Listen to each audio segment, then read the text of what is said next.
what if I told you that I knew when the world would end? Yeah, I think I was crazy too, but I have a source. Throughout time, man has sought answers to his future, and it turns out that one of the best prognosticators happens to be, of all people, the Hopi Indians. These great Native American prophets literally emerged from the Grand Canyon hundreds of years ago.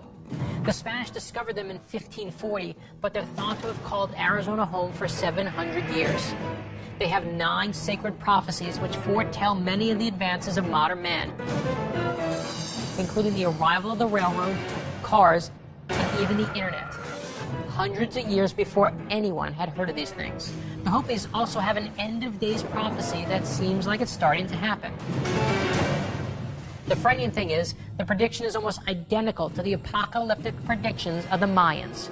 It is the one thing almost every religion agrees on, that the world will end. So when one group with such a good track record says they know how the end times come, I want to know what they're predicting. I'm Brad Meltzer. I spent my life collecting stories. The best include signs, symbols, and codes, secret meanings that are hidden in plain sight. Some have become the basis for my novels, but I've only scratched the surface of what's out there. And now, history has given me the resources to investigate the rest. This is Decoded.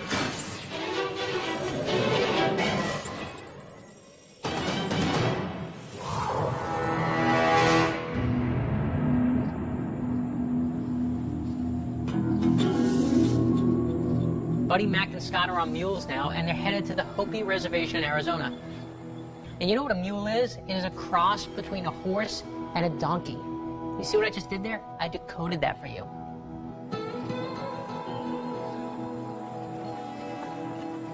The decoders are saddled up and ready to decode. I wouldn't want this to be my main method of transportation, though. No, but these are strong, yeah. I don't know, I wouldn't mind it. Let's go. Yes. Here she comes. Come on, don't let them kick our ass. Come on. Good girl. Mm-hmm. So this is where the Hopi live. They're kind of the experts on the end of the world. They seem to have such accurate information. They make a prediction and it turns out to be correct. There are numerous religions who have all prophesized cataclysmic events at a certain point. And the same, I mean, their prophecies are so similar that it's kind of hard to ignore. This author, Gary David, has been studying Hopi culture and prophecies for a long time. And we have a chance to talk to him about what they believe and about what's going to happen.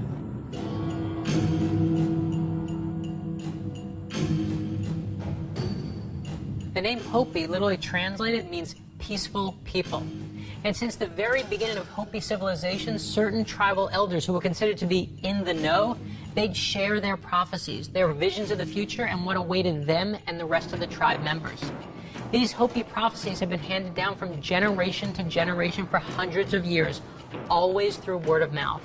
And the most chilling of these prophecies, it deals with the end of the world as we know it. The Hopi believe that this world is going to kind of grind to an end, and we're seeing that all the time. The floods, famines, things we are seeing today, the Hopi have predicted. The mid-20th century is when they started to come to light. The world started to learn about the Hopi prophecies. The Hopi have had prophecies for thousands of years, depicting the end of the fourth world. The Hopi believe that they have been destroyed 3 times before. The first time was through fire. Could be an asteroid strike, or it could be some kind of volcanism. The second world was destroyed by ice. It was some sort of ice age. Right. Okay. And the third world was destroyed by a great flood. Now, many cultures, of course, have flood myths. Yeah, great. And these prophecies are old. They're thousands of years old. And they've been passed down through the oral tradition. Exactly.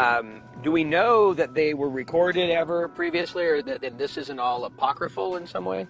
The Hopi did not have a writing system, so it was passed down word to mouth, generation to generation. The Hopi believe we're about to go through what they call a great purification. and their prophecies tell of 9 signs. Many of those signs, when translated, they seem to have already come to pass. And included among them are the coming of the white-skinned man who will take the land for their own. They absolutely got that right. They also predict that the land will be crossed by snakes of iron, which is strikingly similar to the railroad tracks that connected America in the 1800s. Their best one, though, is when the elders also predicted the coming of spinning wheels filled with voices, which can either be covered wagons or, of course, cars. The Hopis then foretold the land would be crossed by a giant spider's web. Kind of sounds like the World Wide Web. These guys are good, right? So when you look at that track record, it makes you pay a bit more attention to what they're saying about the end of days. The 7th sign is very important. They said that the sea will turn black and all the living creatures in the sea will die.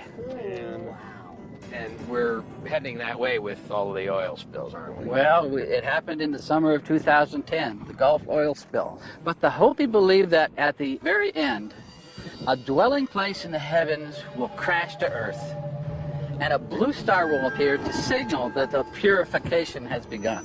Is that like an asteroid or a space station? It could be a comet going by or an asteroid strike. Gary, did the Hopi tell us when exactly this is going to happen, or do we? I've heard it said that the Hopi are masters of space, and the Maya are masters of time. The Maya have a specific date, December 21st, 2012.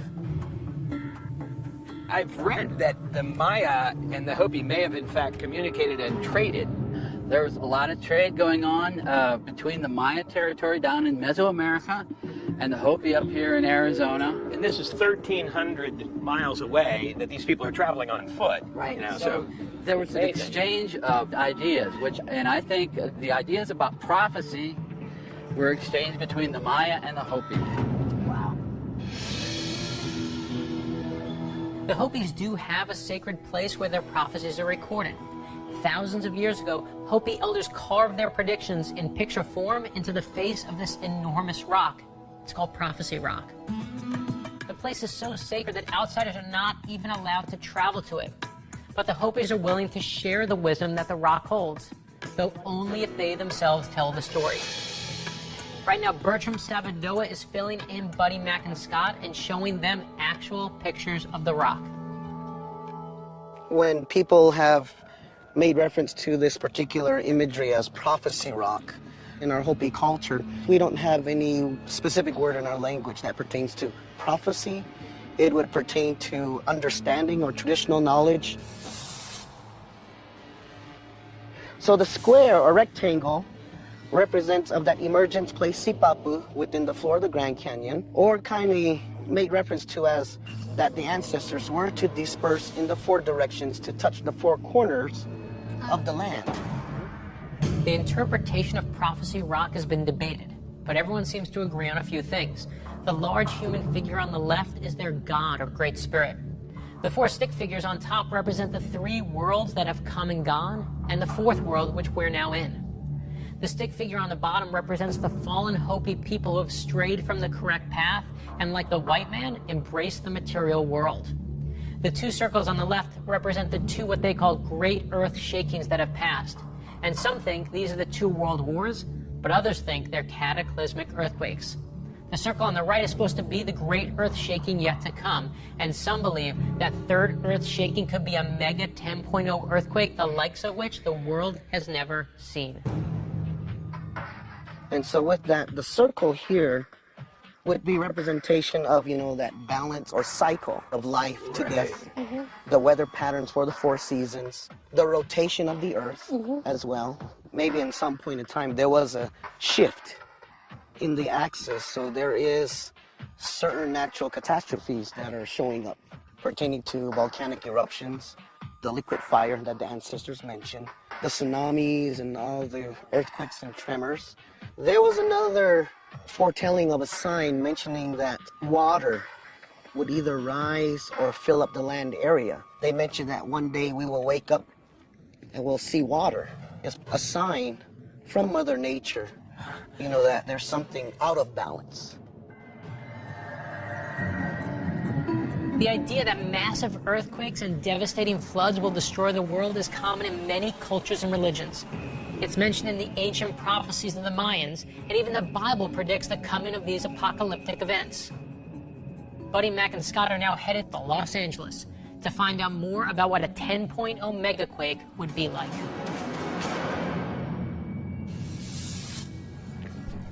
God, look at that view. The amazing thing to me is that this is all going to be gone if all this stuff we heard about ends up happening and coming true. God, you can really see it too with the mountains over here and us on a high side over here. Look at where the water is, the ocean. You can see why this is a tsunami evacuation area. One giant drainage area, really. It is. Bertram's talking about 3 shakings of the earth. That could be world wars. It also could be earthquakes. And what more prominent place than LA to come look at earthquakes? I mean, this is just the tip of it. If what Bertram was talking about comes true, I mean, this is going to all be underwater right up to Arizona. Yeah, he said that we will wake up and see water. Wow. The Hopis foretell a great rising tide of Mother Nature seeking revenge on those who have attacked her. But wait till you see what else Buddy, Mac, and Scott find.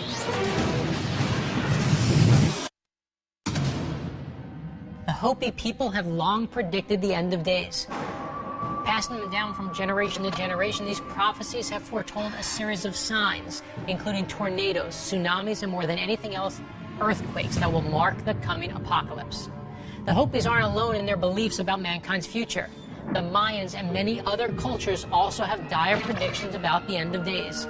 So Buddy, Mac, and Scott are right now in Los Angeles, looking into the similarities between these various prophecies. Okay, so we have ancient earthquake prophecies here. As Bertram said, the Hopi prophecies mention earthquakes, and some interpretations of the Mayan calendar predict massive earthquakes will annihilate humanity as well. Oh, my. Christianity echoes a similar sentiment. In the Bible's book of Revelation 8.5, then the angel filled the incense burner with fire from the altar and threw it down upon the earth, and thunder crashed, lightning flashed, and there was a terrible earthquake. God, I hope the 8.5 revelation isn't the size on the Richter scale of the thing. We're in trouble if that's the case. And according to the Islamic Quran, there are various signs indicating the end of times or day of resurrection. Earth will experience such a big earthquake that it will cause mountains to crush down, the Earth's inner body will break out, and the Earth will be stretched. Crops, animals, and water will be annihilated. Do you see the similarities here? 2 things scare me more than anything else in the world, and that's earthquakes and lightning. I don't know, I've been in many lightning storms, but the earthquake was one of the scariest things I've ever been in, and we were 100 miles from the epicenter. Well, according to Revelations, you get both.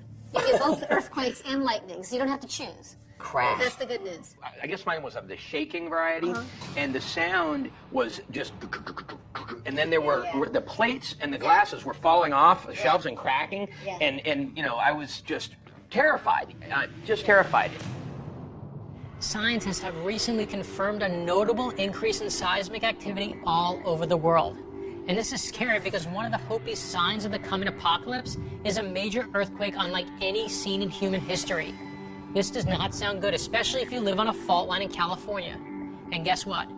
The Gold Rush state isn't alone. Take a look at this. It's a map of the United States. The colored areas are spots where earthquakes are possible, according to the U.S. Geological Survey. That's the majority of the country. It looks like an earthquake can happen almost anywhere at any time. And Buddy, Mac, and Scott are about to find out just how powerful a mega quake would be.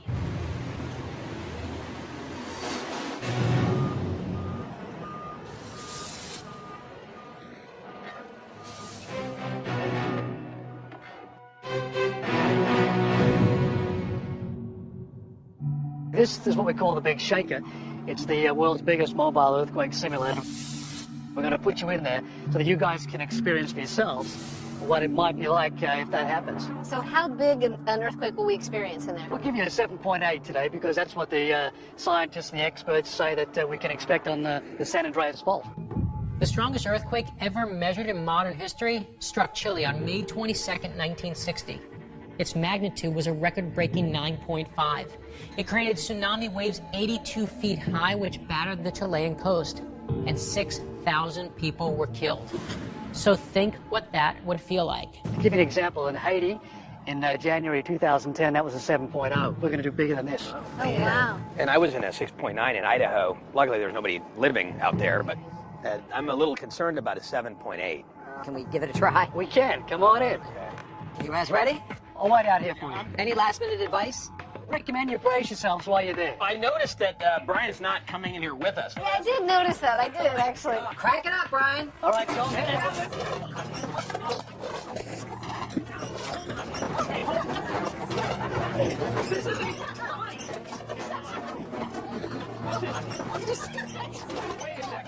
Why am I grabbing her? Seriously. There. This is okay. What the? So not cool. Oh my God! I need to get out of here.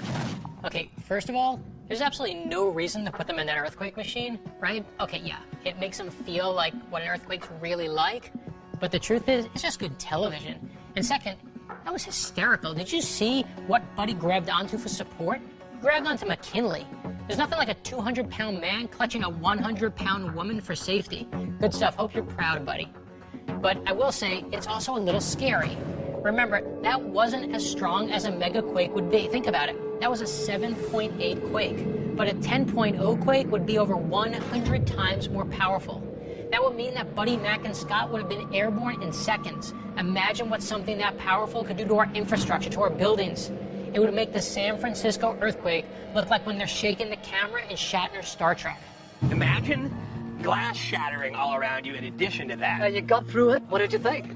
I feel like the earth is like I gotta hold on to something.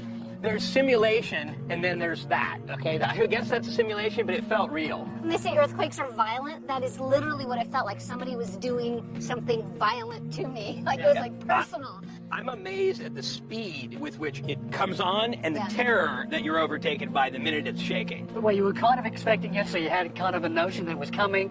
But normally speaking, you don't have a clue. You get that initial jolt, Right. and then you get the side-to-side swaying action. There's nothing you can do except take cover. Well, that's the thing. I mean, if you know it's going to happen and it's that scary, imagine just being in your room and all of a sudden, bam. What's coming across my mind is what would be going on in LA right now if that had just happened citywide. Well, lots of bad things, and of course, the other thing we haven't talked about is you get fires afterwards, because if the gas lines break, like I mentioned earlier, bam, Aftershocks. you get aftershocks, and they can go on for weeks. The Hopis have predicted massive earth shakings, and I hope they're wrong. Even with building codes, you guys, we are not ready for that. And I can tell you there's old buildings that they try and get ready, and there's no way. You know, after the Haitian earthquake in January of 2010, there was heaps of internet chatter about how Nostradamus had predicted this. Predicted the earthquake in Haiti? Well, had predicted major earthquakes. So it's worth looking into Nostradamus. And here we go. Anytime you talk about prophecy, predictions, destruction, somebody's always bringing up Nostradamus. But stay with me here. When you start combining Nostradamus, the Hopis, and the Mayans, you start to see that despite being from all different parts of the world, these guys had some amazingly similar ideas about the end of days. Hey, I'm a scientist. I'm very logical. I'm an engineer. I don't get into the Nostradamus stuff and Book of Revelations, but after that, after experiencing that and thinking about what could happen, I'll look at anything that gives me any clue about what's coming. What we're decoding is the ability to foretell the future. So as we know, the best-known predictor of future events was probably Nostradamus. The famed seer made more than 1,000 predictions, half of which have already come true. I really want Buddy, Mac, and Scott to see what he predicted that came to pass and how it relates to the other end-of-days prophecies.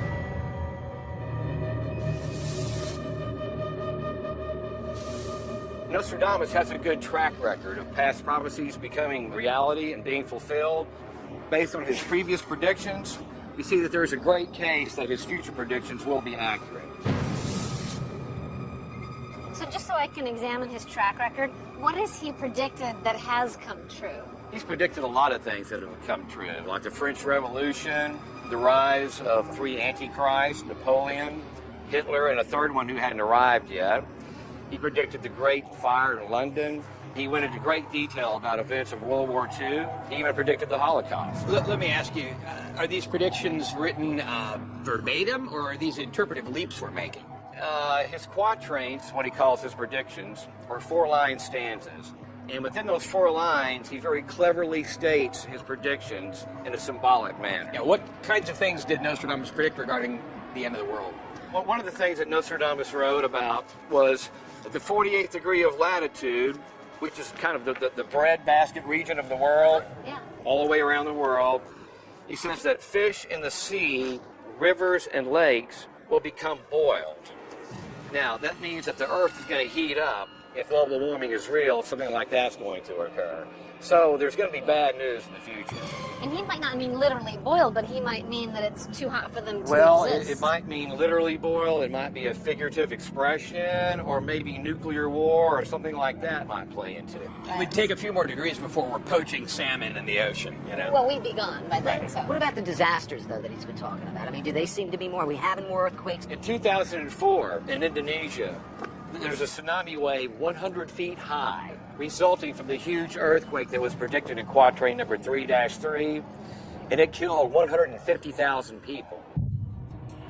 You know what the most accurate prediction of all time is? It's in Rocky 3, when they ask his prediction for the fight, and Mr. T says, pain. He's number 1, Nostradamus is number 2. But with some spin, it does seem that Nostradamus predicted some of the events that came to pass. But what I really want to know is, what are the similarities to the Hopi end of days predictions? A lot of people speculated that Nostradamus thinks the world's going to end in 2012, that he wrote that in his predictions. But the fact is, he actually did not say the world's going to end in 2012. Excellent. Very good news. So how long do we have? Planning my party. Okay, he said that the world's going to end in 3797 due to burning stones from the heavens bombarding the Earth. So burning stones from the atmosphere could include an asteroid or a comet? Oh yeah, asteroids and comets for sure. Now you see what I mean? Doesn't Nostradamus' prediction of flaming balls of fire sound similar to the Hopi's blue star prophecy? Remember, this is an ancient Pueblo prediction coinciding with a Frenchman from Renaissance Europe. The scary part is, NASA just discovered a very similar blue star. So Buddy, Mac, and Scott are headed to meet with an astronomer to find out exactly where the star is headed.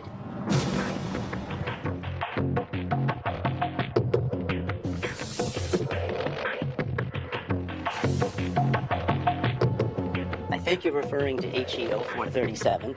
It's an amazing object. Maybe 1 in a million, maybe 1 in a billion.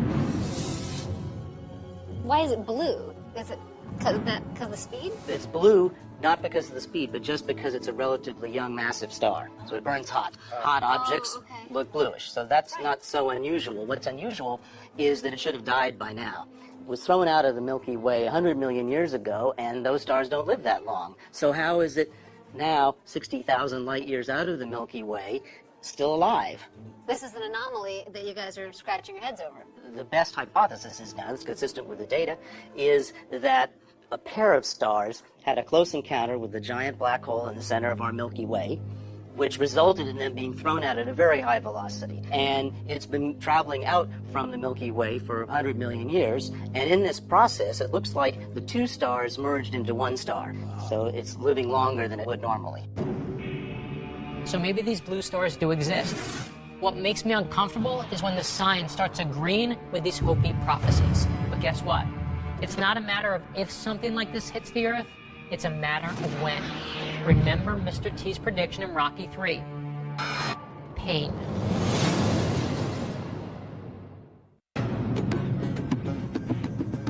Man has always searched for answers to the biggest questions of life. Why are we here? What's our purpose?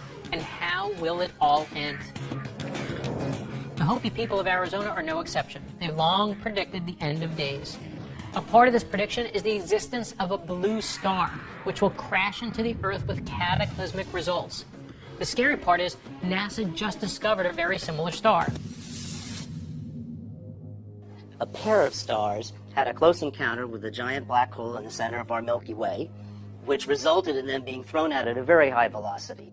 And it's been traveling out from the Milky Way for 100 million years, and in this process, it looks like the 2 stars merged into 1 star. So it's living longer than it would normally. But that does not mean that it poses any threat to Earth. The main reason is that it's so far away, and it's also moving further away at a very high speed. It's probably got escape velocity and is not going to come back to our galaxy. But it is possible that it could come back. If it ever were to come back, it would take hundreds of millions of years. So blue stars aren't what we need to worry about. What do we need to worry about?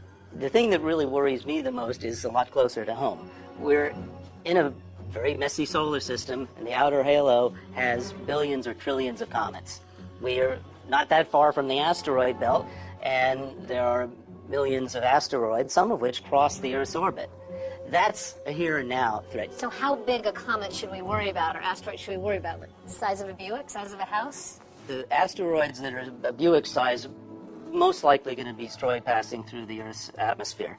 What most people don't realize is that a microscopic speck of dust going at 10 or 20 miles a second has an enormous amount of energy. You can make a flash that you can see for miles. Something that's a pebble will make a fireball at that speed. And then something that is 100 meters across can take out a whole state. What would happen if one of these asteroids hit the ocean? That's actually worse than hitting the land, and it's more probable. There's so much ocean. The problem with that is as soon as the energy is deposited, in a second, you vaporize cubic miles of ocean. Next thing that happens a second later is all of the other ocean pours into that huge hole and starts sloshing back and forth on a scale of an entire ocean. And what happens to the people at the coast? They see a wall of water thousands of feet high coming at them and then rolling back and coming at them again. Rolling back. Thousands of feet. Thousands of feet high. And that's because of the large hole that was produced by the initial impact. It's a tsunami to dwarf any kind of tsunami that has ever been seen in human history. For example, if it happened in the Atlantic, all of Florida would be underwater. So remember, the Hopis didn't just predict that a star from the heavens would crash to the Earth, they also predicted massive floods. Once again, science and the Hopi prophecies lining up closely. There's a Hopi prophecy that the Hopi people in Arizona that say they're going to wake up and see water like they'll have beachfront property. And they're way up there, high elevation. I actually got chills about that when you just said that, because I was thinking of what Bertram told us. They know something we don't? I guess that they have an appreciation that things are a little more dangerous and transitory here than we take it for granted. The Hopi prophecy also describes a blue star. Do comets ever look like blue stars? Yeah, they do. Really. The comet, when it gets close to the sun, it's an icy rock. It's the first time, probably, that it's seen any heat or any sunlight in millions of years. And it's fairly fragile when it's exposed to all that radiation. And so it starts evaporating. And then it's got this large million-mile cloud of gas, and then it glows in the sunlight. It might look blue. So when somebody tells us that the world may end because it got hit by a blue star, there is some scientific evidence that that is possible. Yes, if you mean by a star, a light in the sky, yeah, I would think a comet would qualify. What are the odds of a comet or an asteroid hitting us? It's just a question of when. Oh. Because... Wait, did you say... I'm sorry. It's just a question of when? They're continually changing their orbits a little bit. And as I said, some of the asteroids we know are crossing Earth's orbit right now. So it's just a question of the next time that it happens to be crossing, when the Earth happens to be there, bang, we get hit. Fortunately, that's fairly rare. But it's happened over and over again in history. You can see the evidence. There's hundreds of meteor impact craters which were formed in this way. Yeah. And then, of course, the older ones that were formed, we only have indirect evidence. Maybe there was a mass extinction, for example, of the dinosaurs. So if a blue star or a comet hits us, what can we expect? Will it be the end of the world? Depends on the size. The one that took out the dinosaurs and thousands of other species must have seemed just about the end of the world. It would be the end of humanity. The Hopis predicted it, and now a scientist is saying not only is it possible, but it's inevitable that a huge asteroid will hit the Earth. Still, that might not be for thousands or even millions of years in the future. But some say it might be sooner. And there are others who believe that the true apocalypse might come from our own doing.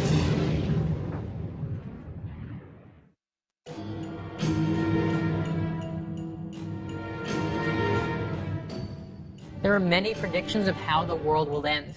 The Mayans have what they called a long count calendar, which simply ends on December 21st, 2012. The Hopi people of Arizona prophecy is a little bit different.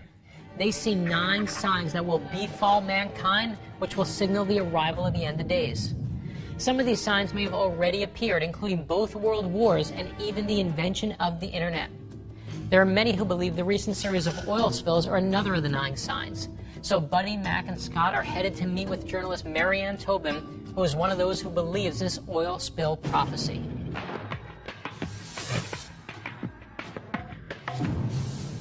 Well, there are always going to be people who believe that it's a coincidence. But these oil spills were written about very vividly 2,000 years ago.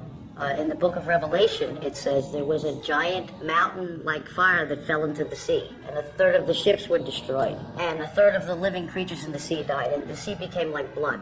Anyone who flew over the Gulf of Mexico during the height of the crisis could indeed say that 1/3 of the waters looked like blood. It describes an oil spill as if someone 2,000 years ago had seen a picture of what the Gulf of Mexico looked like when the Deepwater Horizon started pouring oil into the Gulf of Mexico. Rivers of blood. 1/3 of the ships being destroyed. The Louisiana fishing fleet was crippled by the Deepwater Horizon spill. They haven't recovered economically at all. Any one of these oil spills could become a monumental catastrophe that would change the world overnight. How? Good example is the BP well. That well was under so much pressure, it was almost mathematically impossible to stop it. That's why they had to put cap after cap, and they had problems, threats of another blowout with the relief well. Had the relief well failed, the Macondo well could have literally caved in on the seafloor, causing a tsunami that would have wiped out Texas, Florida, Louisiana, Alabama. Absolutely. A tsunami of I oil. have some pictures up here of oil spills that have occurred in the last 30 years. The Deepwater Horizon, which is the most recent, Gulf of Mexico, April 20th, 2010. 180 million gallons of oil were spilled. Now, this is how you kill fish, all right? The Belver oil spill in South Africa, August 1983, 79 million gallons of oil spilled. We're talking about a cumulative effect. This is scary. The Arabian Gulf oil spill in Kuwait, January 1991, 520 million gallons of oil spilled. We've heard that the Hopi are predicting black waters. Nostradamus has predicted fish coming in large waves and forming strange, oily, horrible waters. We are playing with nature in ways that humans are not really supposed to play with nature. The idea that oil spills are a sign the oceans are boiling over? Honestly, I think it's a stretch, but I'll play along. The Gulf oil spill was awful. It was devastating. It was in my home state, and according to Marianne, it could have been a lot worse. The poisoning of the oceans is certainly part of the Hopi prophecy, but I know some people have a hard time taking this on faith. Guys, it's time to call Brad. Let him know what we found. Hey, Brad. How goes the end of the world? Well, the end of the world is coming. I mean, according to the Hopis, the Christian Bible, the Quran, and Nostradamus. And what's a little disturbing is they're saying things that sound similar. Yeah, this is one of those moments where you don't want everyone agreeing. What I think we should do, though, is, you spent a lot of time looking at what people have said in the past. I want to look at what they're saying now. Yes. And I've uncovered what they're calling a current Nostradamus, who's living and working right here in the United States. He's actually been hired by the CIA to predict the outcome of major global events, and according to them, he's got a 90% accuracy rating. I want to meet this guy. I don't blame you. I will tell you this. He will not talk to us. He's a reckless genius. But there's a reporter who's written articles about him, and she can walk you through all the details. That would be great, definitely. And Brad, I've also been doing some independent research on these things called web bots, which apparently are computer programs that can predict the future with some accuracy. I love the WebBot. In fact, I actually know a guy who works with the WebBot vendor. So, buddy, if you want, let me put you in touch with this guy. His name is Mel Fabregas. Thanks, Brad. Okay, speak to you soon. We've heard about a modern-day Nostradamus who uses math and science to make predictions that are so accurate that the CIA uses him. Who is this guy? Well, his name is Bruce Bueno de Mesquita. He is a professor of political science at New York University. He uses a branch of math called game theory. The idea is that people are actually pretty predictable. that they do what they want, and they try to get what they want. So how does he actually do this? How do you use math and science to predict human behavior? What he does is that he identifies all the players, and he figures out how much influence they have, how much they care, and what they want, and how stubborn they are. How stubborn they are? How stubborn they I are. love it. And you can assign a number to how stubborn Assigns a someone number, so it's like a scale from 0 to 100. So what Mosquito has done is he's built this model that will predict the outcome of really any kind of negotiation. With the computer, he can keep track of all of the players and look at the way everybody's influencing everybody else. What are some of the predictions that he's made that have actually come true? He predicted that Andropov would succeed Brezhnev when Andropov was on nobody's radar screen. He predicted 2 years ahead of time that Daniel Ortega and the Sandinistas would be voted out of office. Now I can see why the CIA is using it, because who's going to rule a country is extremely important to us. He predicted that the Chinese government would crack down 4 months before Tiananmen Square. In addition, 12 years before China reclaimed Hong Kong, he predicted not just that it would happen, but the exact manner that it would happen. And he does this strictly through math. That's right, strictly through math. We're hearing about this thing called a web bot, and apparently it can actually predict the future. I wondered what you could tell me about this thing. It's an intranet prophetic computer program. And it's the brainchild of Cliff High. In 1997, what he wanted to do was to predict stock trends. There were a lot of computer programs that would do just that, but he didn't want to measure the movements. He wanted to predict the movements. The WebBot creators Cliff High and George are very secretive about how WebBot actually works. But we do know that it's based on a series of complex computer algorithms and internet-based programs that monitor the web's news articles, blogs, and other forms of internet chatter. Each word is assigned a numeric value that corresponds to certain qualifiers like time, impact, immediacy, intensity. They use a technique that's called asymmetric language trend analysis that generates a list of predictions. This list is then analyzed for patterns. It's kind of like tapping into the hive mind, the collective consciousness of everyone who uses the internet. How does it do it? The webbots are spiders, wanderers or agents. It goes out there around the world in multiple languages, and it looks for conversations that people are having worldwide. So after it does that 100 to 200 million times, it brings words back, and it's reduced to the essence, almost like the least common denominator in fractions. Okay. So the webbot operator, Cliff High, has to sit down and look at those words, and then it gives a meaning. That's how you define the meaning of the words. What kinds of things can the webbot predict, or has it predicted? Well, September 11th, 2001 was a prediction that came up in June of 2001. And all of a sudden, the webbot took on a life of its own. And it started spitting words like buildings, planes, catastrophe of global proportions. And then less than a few weeks later, we can refer to September the 11th as a prediction that the webbot made. In 2004, the words that came up from the webbot were rising waters, Pacific, earthquake, 300,000 people dead. And in the Sumatran tsunami, killed 273,000 people, plus thousands of others who were unaccounted for. I don't know. And that's the thing about prophets and prophecies. No one really knows. But what I do want to know is this. What does this digital prophet have to say about the end of days? And does it match up with the Hopis and the Mayans?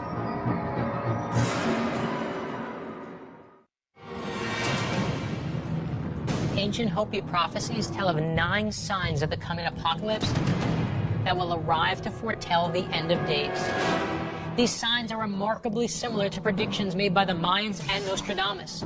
And now Buddy is talking with Mel Fabregas, an expert on the webbot, a computer program that some say predicted the 9/11 disaster and the 2004 tsunami in the South Pacific. What I want to know is what the webbot has to say about the end of days. A lot of groups are talking about 2012. The Hopi prophecies. The Mayans say that their calendar ends on December 21st, 2012. Remote viewers cannot see beyond that point. The webbot has a data gap. December 21st for May 2013. It's a graph that goes up and it goes down almost as a precipice. and we can't see what's happening during that time. What do you mean by data gap? Well, the webbot cannot find any information out there. It's almost as if it's blank, and they cannot find anything between those days. Whether it could be a polar shift, it could be a solar flare that could take us back pre-electronic times. We don't know. When we think about these prophecies and how they might connect to the end of the world, do you think it might mean just a change in the way the world is now? Well, the prophecies mainly say that it's going to be the beginning of a new age. Some people talk about catastrophe. The webbot specifically say that it's going to be a catastrophe. It's going to be a cataclysm. Nostradamus talks about the end of the world not happening until 3797, which I'm pulling for. If we survived 2012, are we in the clear? Well, according to the webbot, life as we know it won't be the same. Maybe this is the result of a comet or asteroid hitting the Earth, or a massive earthquake or tsunami, or maybe it's something else altogether, something that not even the Hopi prophecies can foretell. Maybe the future will prove that the Hopis had it right. Or maybe it was the Mayans or the Book of Revelations. But for our sake, let's hope they all have it wrong.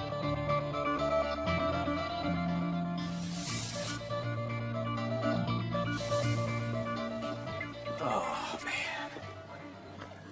So, you guys think the world's gonna end? Eventually. Yeah. Even as a skeptic, I look and I think, how can Nostradamus have known any of this? How could the Hopis have known any? We don't know what the nature of prescience is. We don't know how people know the future, but maybe they do. Maybe there's something. We used to think that we got sick because we'd angered the gods, or there was a storm because, a certain god was mad at us. Maybe there is a way that people can tell the future. I just don't know the mechanics of it yet. Obviously, we can't avoid certain things. We can't avoid volcanic eruptions. We can't avoid meteor showers or comets coming in. But we can avoid what the Native Americans have long said we shouldn't do, which is foul our own nest. Yeah. But are you both scared, though? I mean, it looks like something's going to happen at some point, and it might end up being a blue star or a comet or an asteroid. As the astronomer told us, it's going to happen. It's not if, it's when. But I'm not any more scared of it than I am scared of my own death. We're all going to die, and you can't linger on it. Like if you lay in bed and you contemplate your own death, you can do it for about 30 seconds, I found, before you wonder what's for dinner the next day. You just have to get back to the mundane. You can't live there forever. I think as pessimistic as we might have been at the beginning of this journey, and almost depressed and hearing all of this gloom and doom stuff, I think all three of us came away with almost a better attitude than we went in with. Well, it does feel like someone just told you have a terminal disease. Because we do. As a human beings, we ultimate have a terminal disease, you're right. We will be extinguished. The problem is, I'm never going to look at a meteor shower the same way Yeah, now. yeah. I mean, it's full hard hats and, protective goggles. It's not romantic. You're heading to the bomb shelter, buddy. It's bottled water. I refuse to look at it as an end of the world. You don't think we drop off a cliff? No, I think it's a story that's going to continue on, and there's going to be a kind of renewal. I think someday, probably not in our lifetime, one of these comets or asteroids is going to actually end up hitting the Earth, and that's what's going to be the end of mankind. I'm not sure there's anything we're ultimately going to be able to do about it. I'm with you. I believe that we have a certain momentum in our society that we need certain things to survive, and if they get knocked out, power grid, water supply, we're toast. So we can agree that I'll be the optimist of the group. Yeah, okay? you are the optimist of the group. As we've seen, a lot of these ancient Hopi prophecies are coming true. But some of them are kind of open to interpretation. It's hard, right? Thinking about the actual end of the world. For me, the closest I ever felt to the end of the world was when my mom died. But as anyone who's lost someone close to them knows, the pain does recede and hope does return. Even at our lowest moments, we can always find that hope. And in the end, it's not our technology that's going to save us. It's our ability to persevere. And that amazing perseverance, that faith, is why the human race will always endure.